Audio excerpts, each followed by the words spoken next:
दोस्तों, एक कहानी है भारत के 11वें राष्ट्रपति और मिसाइल मैन कहे जाने वाले डॉक्टर एपीजे अब्दुल कलाम की। डॉक्टर एपीजे अब्दुल कलाम का जन्म 15 अक्टूबर सन 1931 को तमिलनाडु के रामेश्वरम में एक गरीब मुस्लिम परिवार में हुआ था। डॉक्टर एपीजे अब्दुल कलाम का पूरा नाम डॉक्टर अउल पाकिर जैनुलाब्दीन अब्दुल कलाम। उनके पिता का नाम जैनुलाब्दीन और माँ का नाम असियम्मा, जो एक गृहिणी थी। उनके पिता नावों को किराए पर देने और बेचने का काम करते थे और उसी से घर का खर्च उठाते थे।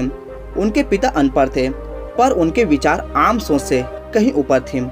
वह उच्च विचारों के धनी व्यक्ति थे और अपने सभी बच्चों को उच्च शिक्षा देना चाहते थे। दोस्तों, अब्दुल कलाम कुल 5 भाई बहन थे, जिनमें 3 बड़े भाई और एक बड़ी बहन थी। जब अब्दुल कलाम का जन्म हुआ तब उनका परिवार गरीबी से जूझ रहा था। परिवार की मदद करने के लिए अब्दुल कलाम ने छोटी सी उम्र में ही अखबार बेचने का काम शुरू कर दिया था। स्कूल के दिनों में वह पढ़ाई में सामान्य थे, परंतु नई चीजों को सीखने के लिए हमेशा तत्पर रहते थे और कई घंटों तक पढ़ाई किया करते थे। गणित विषय इनका मुख्य विषय और रुचि वाला विषय था। डॉक्टर एपीजे अब्दुल कलाम ने अपनी प्रारंभिक शिक्षा स्वाड हायर सेकेंडरी स्कूल में मैट्रिक तक की। स्कूल के दिनों में वह अपने एक शिक्षक से बहुत ज्यादा प्रभावित थे। उनके शिक्षक का मानना यह था कि ख्वाहिश, उम्मीद और यकीन को हमेशा अपने जीवन में रखना चाहिए। इन मूल मंत्रों पर काबू करना बहुत जरूरी है।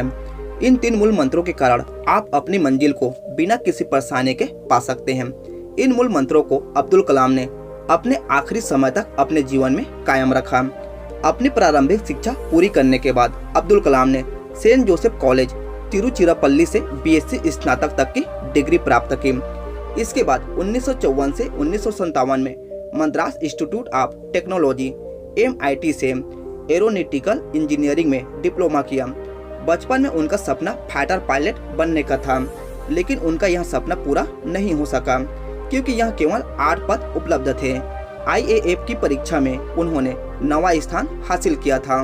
दोस्तों, स्नातक की पढ़ाई पूरी करने के बाद अब्दुल कलाम एक प्रोजेक्ट पर काम करने लगे थे और प्रोजेक्ट इंचार्ज ने रॉकेट के मॉडल मात्र 3 दिन में पूरा करने का समय दिया था और साथ में यह भी कहा था कि अगर यह मॉडल न बन पाया तो उनकी स्कॉलरशिप रद्द हो जाएगी।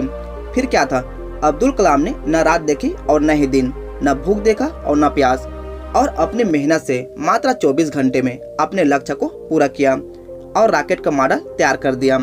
उसके बाद डॉक्टर एपीजे अब्दुल कलाम रक्षा अनुसंधान और विकास संगठन में एक वैज्ञानिक के रूप में शामिल हुए। इन्होंने प्रसिद्ध वैज्ञानिक विक्रम साराभाई के साथ भी काम किया। सन 1969 में अब्दुल कलाम इसरो आ गए और वहां पर इन्होंने परियोजना निर्देशक के पद पर काम किया। दोस्तों, इसी पद में काम करते समय भारत का प्रथम उपग्रह रोहिणी पृथ्वी की कक्षा में वर्ष 1980 में स्थापित किया गया। इसरो में शामिल होना डॉक्टर एपीजे अब्दुल कलाम के लिए बहुत ही सौभाग्य की बात थी, क्योंकि उनको ऐसा लगा कि जिस उद्देश्य के लिए वह जी रहे हैं उनका वह उद्देश्य पूरा होने लगा है। सन 1963 से 1964 में अब्दुल कलाम ने अमेरिकी संगठन नासा में भी दौरा किया। भारत के प्रसिद्ध परमाणु वैज्ञानिक राजा रमन्ना पहला परमाणु परीक्षण किया, जिसमें डॉक्टर एपीजे अब्दुल कलाम को परीक्षण करने के लिए बुलाया गया। सन 1970 से 1980 में डॉक्टर एपीजे अब्दुल कलाम अपने कार्यों की सफलता के कारण देश के प्रसिद्ध वैज्ञानिक बन गए।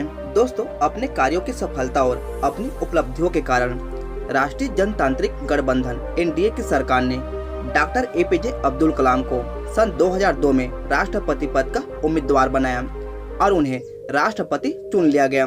वह 25 जुलाई सन 2002 को भारत के 11वें राष्ट्रपति बने और 25 जुलाई 2007 तक इस पद पर रहे।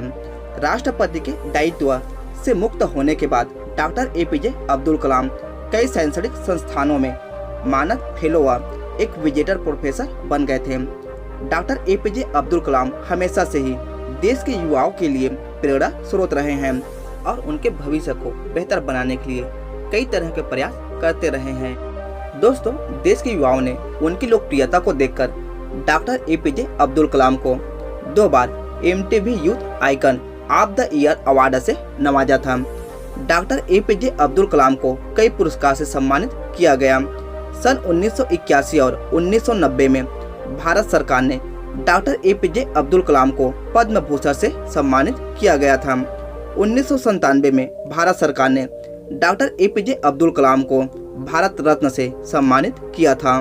दोस्तों, एपीजे अब्दुल कलाम को सन 1981 से 2014 के बीच में पद्म भूषण, भारत रत्न, इंदिरा गांधी राष्ट्रीय एकता पुरस्कार, वीर सावरकर पुरस्कार, रामानुजन पुरस्कार, doctor of science, doctor of engineering और कई राष्ट्रीय और अंतर्राष्ट्रीय पुरस्कार से सम्मानित किया गया था। दोस्तों, डॉक्टर एपीजे अब्दुल कलाम ने अपने विचारों को अपनी 4 किताबों में भी डाला है, जिनके नाम India 2020, a vision for the new millennium, my journey, ignited minds, unleashing the power with in India है।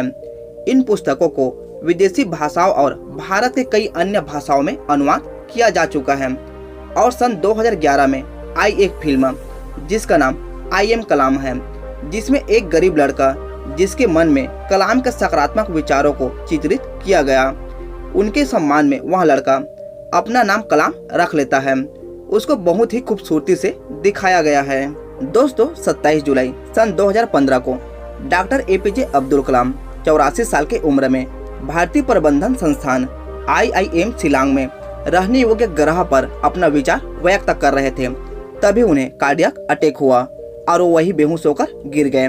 शाम 6 से 7 बजे के बीच उन्हें बेथानी अस्पताल में ICU में ले जाया गया, जहां 2 घंटे के बाद उनकी मृत्यु हो गई।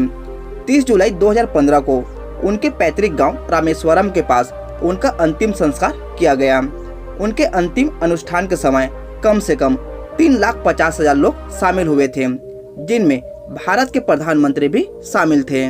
दोस्तों, अगर व्यक्तिगत जीवन के बारे में कहा जाए तो डॉक्टर एपीजे अब्दुल कलाम पूरी तरह अनुशासन का पालन करने वाले व्यक्ति थे। भारत को विकासशील देश से विकसित देश बनाने का उनका बहुत बड़ा सपना था, जिनमें उन्होंने बहुत बड़ा योगदान दिया। दोस्तों, आज की कहानी बस यहीं तक। बाकी मिलते हैं अगले वीडियो में। तब तक के लिए धन्यवाद।